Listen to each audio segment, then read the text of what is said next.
5ই August একটি পরিবর্তিত প্রেক্ষাপটে বিএনপি নতুন ধারা রাজনীতি করার চেষ্টা করছে, চিন্তা করছে এবং পার্টির ভারপ্রাপ্ত চেয়ারম্যান জনাব তারেক রহমানের নির্দেশে আমরা সারা বাংলাদেশে তরুণদেরকে রাজনীতিতে ঐক্যবদ্ধ করার জন্য, তরুণ এবং শিক্ষিত তাদেরকে ঐক্যবদ্ধ করার জন্য আমাদের আজকের যে প্রচেষ্টা, আমি মনে করি 100% সফল হয়েছে। সারা বাংলাদেশের সমাবেশগুলো আপনারা দেখেছেন, সেই সমাবেশে তরুণ ছাত্রছাত্রী ভাই ও বোনেরা এবং যুবকরা কিভাবে এই সমস্ত প্রোগ্রামগুলো অ্যাটেন্ড করেছে, অর্থাৎ আমাদের ডাকে সাড়া দিয়েছে। এবং আজকে যে ঢাকার লক্ষ লক্ষ জনতার সমাবেশ, আপনার এই সমাবেশই প্রমাণ করে যে তারেক রহমানের ডাকে সারা বাংলাদেশের মানুষ ঐক্যবদ্ধ।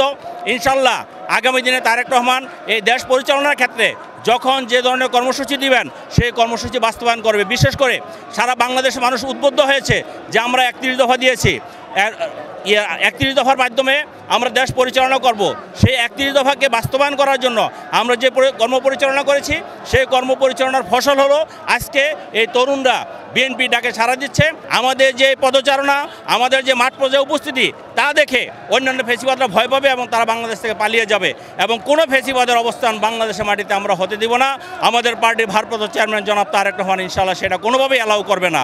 কাজেই সারা দেশের মানুষ ঐক্যবদ্ধ, এই জাতীয় ঐক্যবদ্ধ বিএনপির নেতৃত্বে, বিএনপির পতাকা তলে আমরা বিশ্বাস করি আগামী দিনে তারেক রহমানের নেতৃত্বে দেশের জন্য ভালো কিছু হবে ইনশাআল্লাহ। জনাব তারেক রহমান একজন তরুণ নেতা, উনার নেতৃত্বে আজকে পুরো বাংলাদেশ একত্রিত হয়েছে।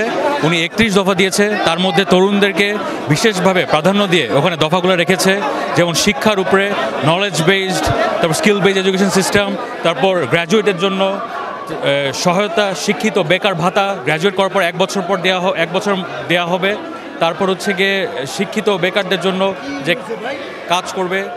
তারপর আমাদের নেতা জনাব তারেক রহমান তরুণ সমাজের জন্য কিভাবে বাংলাদেশকে এগিয়ে নিয়ে যেতে পারে তাদের মতামত নেওয়ার জন্য বিভাগে ওখানে মত বিনিময় সভা করেছে, সবার মতামত নিয়েছে। কেরম বাংলাদেশ চাই আমরা, সবার মতামত নিয়ে আমাদের নেতা জনাব তারেক রহমান আল্লাহর ইচ্ছায় জনগণের সহযোগিতা আমরা দেশ পরিচালনা করলে সবাইকে নিয়ে একসাথে একটি সন্ত্রাসমুক্ত, একটি মাদকমুক্ত, একটি উন্নত, একটি শিক্ষিত বাংলাদেশ আমাদের নেতা জনাব তারেক রহমান নেতৃত্বে গড়ে তুলব ইনশাল্লাহ। এই ঈদে জামা জুতো অ্যাক্সেসরিজের ডিসকাউন্ট। আমাদের ফোকাস হচ্ছে তরুণরা। আগামীর বাংলাদেশ বিনির্মাণে তরুণরা এগিয়ে আসবে। বিএনপির ভারপ্রাপ্ত চেয়ারম্যান জনাব তারেক রহমানের প্রায়োরিটি হচ্ছে এই তরুণ সমাজ। বাংলাদেশে এখন 4 কোটির অধিক তরুণ বেকার। বিএনপির ভারপ্রাপ্ত চেয়ারম্যান জনাব তারেক রহমান 31 দফার মধ্যে বলেছেন এই বেকারদের জন্য কর্মসংস্থানের সুব্যবস্থা যাতে নিশ্চিত করা হয় সেই ব্যবস্থা গ্রহণ করা হবে। আর আমরা বলবো, এর আগে আমরা 3টি তারুণ্যের রাজনৈতিক অধিকার প্রতিষ্ঠার সমাবেশ করেছে, চট্টগ্রাম, খুলনা এবং বগুড়াতে। আজকে ঢাকায় সমাবেশ, সমাবেশ, তারুণ্যের ঢল নেমেছে। লক্ষ লক্ষ তরুণ বিএনপির ভারপ্রাপ্ত চেয়ারম্যান জনাব তারেক রহমানের ডাকে সাড়া দিয়ে আজকে পল্টনে এসেছে। সেই মতিঝিল থেকে শুরু করে কাকরাইল মসজিদ পর্যন্ত সবাই সমবেত হয়েছে।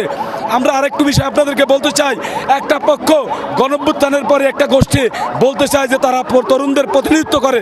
বাস্তবিক অর্থে বাংলাদেশের তরুণরা তাদের সাথে নেই।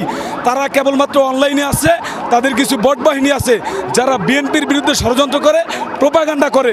আমাদের আজকের এই সমাবেশ প্রমাণ করে বাংলাদেশের তরুণ সমাজের প্রতিনিধিত্ব করে জাতীয়তাবাদী ছাত্রদল, যুবদল, স্বেচ্ছাসেবক দল এবং সার্বিকভাবে সমগ্র বাংলাদেশের তরুণ সমাজ বিএনপির ভারপ্রাপ্ত চেয়ারম্যান জনাব তারেক রহমানের নেতৃত্ব ঐক্যবদ্ধ।